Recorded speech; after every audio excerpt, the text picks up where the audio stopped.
Mike, we've met before. Yeah. You know, I actually know Mike as a property manager in the Niagara region, and all of a sudden, you know, we're in Playa Del Carmen and we're here.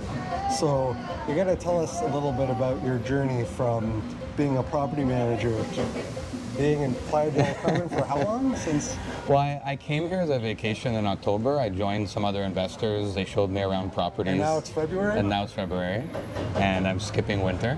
And you know, I'm here for business, obviously too, but I'm enjoying the area and the tacos. And yeah, it turned into from a vacation to being, let's just stay here and keep researching and managing the investments. So how did you? So are you still doing property management here? No, like So I mean, what's going on? I was doing property management forever. Yeah. Like I was doing that for almost 20 years. Yep. And that gets a little tiring, and that's not a long-term business that I want to be in necessarily. If I have to manage my own stuff or for a really good friend or something over here, I'm no problem, right? But it's a grind doing property management. And so you decided that, so you came over here with, you said that you hooked up with a group of investors. Yeah. You've been running your course. Maybe you can talk a little bit about that. Yeah, so like through running my course, I ended up training a couple people that are involved in investments in Mexico, Spain, America, Portugal, all over the place. So they've kind of already set up everything and made all the connections, and they have a feel for everything, and they invited me on board. And I've already started investing in projects in Cabo, Right. and I've been researching Playa del Carmen, Tulum, and learning all of the different areas. Right. And then at the same time, I'm doing my podcast stuff, regular videos, and I'm going to do my next training course again in March, Right. because the recession is basically winding down. Yeah. And as soon as they lower the interest rates on us, I think we're going to have another bull market. A little boom. Yeah. So what, when you first decided to come down here, how did you like pay for it? Like how did it, you know, if you don't mind, it's kind of a personal question, but like for a lot of people, it's a big jump. And their concern is, well, how am I going to live down here? How am I going to make it work? You've got investments, obviously. Could you kind of share some of that? Like how, because most people wouldn't be able to do that, right? Well, everyone's different. So, I mean, my experience will be different than someone else's experience. So, you know, if you have young kids that are in school that you have to take care of, you can't just leave probably, right? But I know some people that have moved their whole families to Costa Rica or Playa del Carmen. It is possible. Yeah. You have to be a bit braver to do that, and you're taking your kids to another country. But you could also visit. You can be a snowbird in the winter like people do in Florida. Yeah. You can do whatever you want. And for me, I'm free and I'm able to kind of come here longer. And, you know, being able to pay rent here is actually cheaper than Canada. Right. Especially if you live in Toronto or Vancouver, it's way cheaper. Did you get rid of your house in the I was living in an investment property, and I often move in and do a bunch of renos and upgrades, raise the value, and I flipped it. Yeah. And then I had investment capital while the markets were crashing I held on to, Yeah. and now I've been investing. So I'm kind of more free than most people might be in that way. So I just chose to kind of hang out here for a bit, and I have active investments and things going on that I'm managing while I'm here. So are they generating like dividend returns, or is it more like option trading? Like what is it that's Well, I have creating so I have real estate investments here, Oh, okay. but I'm actively managing stocks, stock options, and cryptocurrencies, which I've been doing for years. Right. And that's what I do the training course with, to teach people how I invest. So, you know, I sold a rental property. I had cash. I deployed it when everything crashed, and I've actually been making money while I'm here. And cool. so that pays for everything. Oh, that's awesome. So Yeah. that gives you your income that you've used. Does that income continue to come in, or is it something that will like run out over time, or is it? Well, I hope not. I mean, it depends on Joe Biden and Justin Trudeau and everyone in the world. But like the stock market crashed and cryptos went down 80% in 2022. Some stocks went down over 50%. And then I started buying good stocks. I did some Apple, I did some Tesla, Microsoft, a bunch of Nvidia. And some of those, the stock market's at an all-time high right now. Right. So you've actually made really good money on those if you invested. Oh, are you planning on selling any of them, or is it more? I've done some selling along the way, but I have, I mean, I do options trading a lot. So like this week, Coinbase reported their earnings beat by 4,600% above estimates. Right. So I made really good money just this week alone. So It depends on you and your skill set. Like, not everyone is that into the stock market where maybe they can rely on that. But if you have rental properties back home that are cash flowing, if you have a line of credit you've taken, maybe at a low rate, hopefully a few years ago, and then you have some stock returns from mutual funds and stuff, you can always pull a little when you need it. Oh, okay. Yeah. Yeah, so you're just pulling it from a bunch of different sources in order to make things work. I mean, some people might have savings. I mean, I'm doing a little bit of everything, right? So. Yeah. What made you decide here? I was kind of serendipitous. Are you next? Are you next? What I did was I saw your taco videos, and I was like, that sounds kind of interesting. And I was like, I wonder where he is. And I was like, I'm coming to Mexico. Where are you? It was like Playa del Carmen. Hey, well, I'm coming there too. I'm glad we linked up. I mean, I haven't seen you in a while. And I mean, so I did Cabo. Cabo is kind of like an extension of California. It doesn't feel like Mexico. Okay. It's like a rich area. Wealthy Americans get their second homes there. It wasn't a place where I wanted to really hang out long, but it's a great place to invest, right? Because there's people with money coming down there. So what did you invest in there?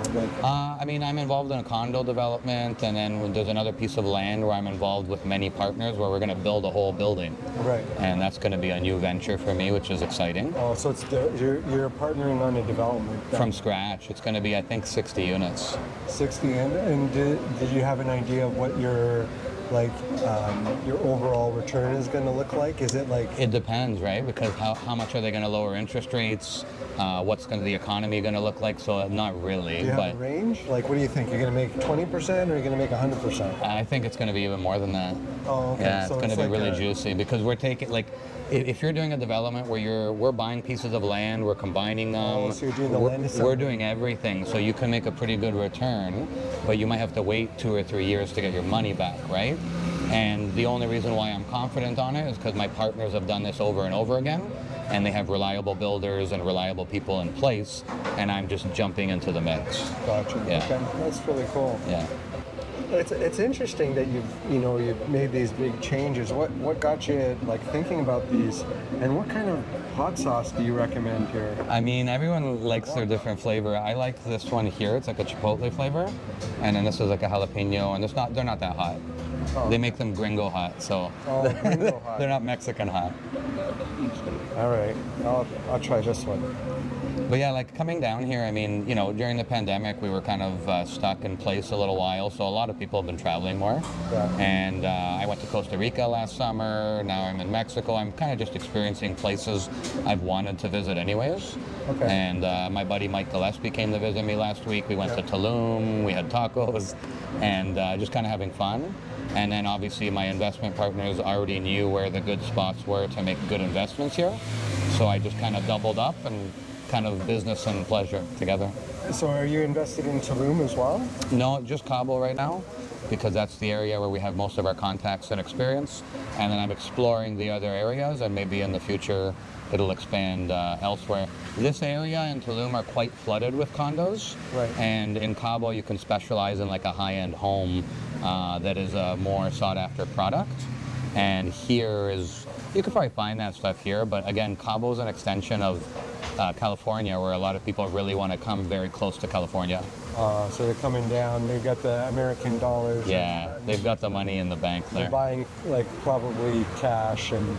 Yeah, I mean, you could do lines of credit, you can get creative financing. You can actually get financing internationally separately from Canada. There's all kinds of unique ways where you can actually finance part of the deal. Right. And maybe you're not getting 80%, but you can finance quite a bit of it. How do other people that you've met make ends meet down here then?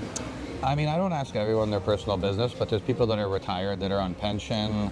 I assume there's a bunch of people that made money over the past 14-year bull market that kind of just went on there for us, right? 2008 till 2021. And, maybe they sold off rentals, they got lines of credit, they made money on their stocks, their cryptos, and I'm assuming there's a lot of that going on here. And there's a lot of people that work remotely, right? You could be a website designer. I know a guy that has an engineering firm from Vancouver. He just does it from his laptop. Oh, wow, that's crazy. Yeah. And so let's kind of dive down the whole rabbit hole of crypto. because that's something that people are talking about again, because Bitcoin is, come back from where it was, a year ago, and all of a sudden everybody's talking Bitcoin and crypto again. But for the longest time, it kind of went to the sidelines. What's your take on all, what's happened and where we are now and where we're going? So I'm very into cryptos. I started doing them in 2017, and I started by thinking this is silly and I'll make some quick money and get out, which I did in 2017. But as you study it more and you learn about it more, it's a real thing. Like BlackRock has an ETF now. BlackRock is the biggest, one of the biggest stock and property owners in the world, right? And they just approved 11 Bitcoin ETFs, and that wasn't the case in 2020 and 2021. So there's like billionaires behind it now. That's rocket fuel kind of for cryptos, I think. Is it strictly Bitcoin, or are there like a ton of different ones that you're interested in? What are you looking at? I'm interested in a bunch of them. The ETFs are strictly Bitcoin, but just like I don't only own Microsoft, right? I have a bunch of different stocks, so I'm very aware of all the cryptos basically. But you wouldn't position all your crypto portfolio in just one of the alternate stocks. No, right? you have to figure out your own risk tolerance and diversify your risk, because you can buy a crypto that's worth like 10 cents or $1 and it might go up a lot, but then if you overinvest in it and it doesn't work out, your portfolio is going to take a big hit, right? So diversify, obviously. Bitcoin went up to 68,000 in the 2021 cycle, and it started under 4,000. We were talking about Bitcoin, and we were talking about the, how it went from 4,000 to 60,000. 68,000 in 2021. In 2021. Yeah. And so what are you thinking is happening now? And is it Bitcoin specifically, or all these other cryptos? Because there's hundreds of different There's types. tons of them, yeah. Right? Yeah. And it seems to be like when you're talking crypto, it's often having insider knowledge that helps you to be able to see what's gonna jump next, right? So, like, maybe talk a little bit about your, premise around Bitcoin, and maybe how. You want my game plan? Well, even if it's just macro, like it doesn't. Yeah. You don't have to share all your. I'm joking.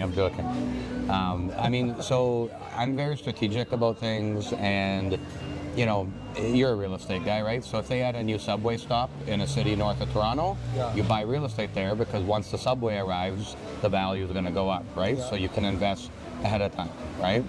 And if they were announcing a subway plan and they canceled the subway plan, you could stop investing there, right? So there's strategy involved there. Same with cryptos and stocks. So when they shut down the economy and started printing money in 2020, I was like, oh my goodness, I'm already bullish on cryptos. Now I'm super bullish on cryptos. So I was right on that train, right? But then when they announced the interest rate hikes in 2022, I'm like, I'm out of here. That's like canceling the subway stop. And I purposely held cash and let it crash. And then I started buying cryptos like Bitcoin around 20,000. And now it's already at 50 or 55,000. So, if you don't have confidence and you don't have that game plan, it's hard to act and it's hard to hold it because of the volatility, right? But I'm really good at catching the main portions or avoiding the main portions of the moves when they happen. And then I have a whole list of experts I follow. I probably consume between 3 and 6 hours a day of content and podcasts and Ray Dalio, the economist, and all these people. Yeah. And so I have a list of probably 50 cryptocurrencies that are at the top of my list, and I probably own about 20 of them right now. And it's not just Bitcoin. I mean, other stuff I have, like Solana. Solana's probably tripled since October, or quadrupled since October. And that's one of my favorites, right? So it's not all about Bitcoin. You kind of diversify. You have your... What would you say, like, if you were to say like a percentage, what percentage is in Bitcoin versus all the other currencies? So the whole crypto market's worth a little over 2 trillion. You. Oh, me? Oh, boy. So I don't have much Bitcoin because I'm just Really? buying other ones. Wow. So it sounds weird because you're supposed to own Bitcoin, right? Yeah. I bought MicroStrategy, which is a company that it's run by Michael Saylor. Yeah. He's a billionaire and he runs MicroStrategy, and all they do, their whole business, is they hold Bitcoin. And so I was doing stocks and stock options with MicroStrategy, and I made some pretty darn good money with the stock options on MicroStrategy in recent months. So like I didn't own Bitcoin, but I was invested in a company that owns Bitcoin, and I'll utilize those. Right. So I really don't own much Bitcoin at all, but I invest in those affiliates, basically. Oh, that's interesting. That's a really different way of doing it. Because most of the people that I've talked to who are into cryptocurrency actually kind of stick to Bitcoin Yeah. and don't get involved with all of the alternate currencies that are there. Because their concern is that Bitcoin is the kind Yeah. of like the Godfather or whatever, right? Like, Yeah. and you don't want to mess with the Godfather, so they don't really take advantage of any of the other stuff. You're the opposite. Well, you know what? Interesting. The more educated you get at something, the more specialized you get with your strategy. And if you're not as trusting or experienced at it, you're going to have a very simplified approach. So what do you do when you start doing real estate? You buy a single family house, Right, or yeah. you buy a condo. Yeah. You're not buying a commercial building or an apartment building, Yeah. but the more experienced you get, the more you do that stuff. So it's kind of the same thing, really. Oh, interesting. So you're kind of like specializing and getting into, specific, higher end type of assets More sophisticated approach. and maybe higher risk and but more reward. Yeah, and the word higher risk is thrown around a lot. The people called Tesla high risk in 2020. Everyone was trashing Tesla. And the reason is because it would double or triple in price, and then it would come down 40%, and all they focused on was the drop. But it just doubled or tripled before it came down. Right. So you're still probably making money if you got in early enough. So, I mean, again, you avoid the risk by diversifying and buying a bunch of them. Yeah. And then, as long as all of them don't all start crashing on you, you're going to be okay. So I'm pretty selective, and I pick ones that are involved in specific industries for specific reasons, and some of them have been doing really, really well for me, actually. So Oh, that's cool. You know what, they say the same thing about the housing market right now. Yeah. Is it's dropped 20% in some areas, 30% in some areas, but they don't mention that it went up 100% in the last Oh, yeah. 2 years before then, or For 3 sure. years before then. So Yeah. it's all in perspective, right? Okay, well that's cool. I mean, I really appreciate you kind of sharing all of this with us. And I don't know exactly how this is going to come out, right? But it's kind of cool to be in Playa Del Carmen, beautiful night here, talking to Mike and invest like Mike. And where can people find more information about your latest projects? So if you want to check out my Invest Like Mike stuff, I have a website, investlikemike.com. Go to Facebook and you type in Invest Like Mike. I've got a free group there, 4,000 followers. I post charts and news there regularly. And if you go to YouTube, I just kicked off a new channel called @RealWealth Now. And me and my friend Mike Gillespie together are doing a new podcast, and we're actually uploading our first podcast right now as we speak. So go subscribe @RealWealth Now on YouTube. Awesome. Thanks for this. Yeah, on location here in Playa del Carmen with Mike Iuliano. All right, take care.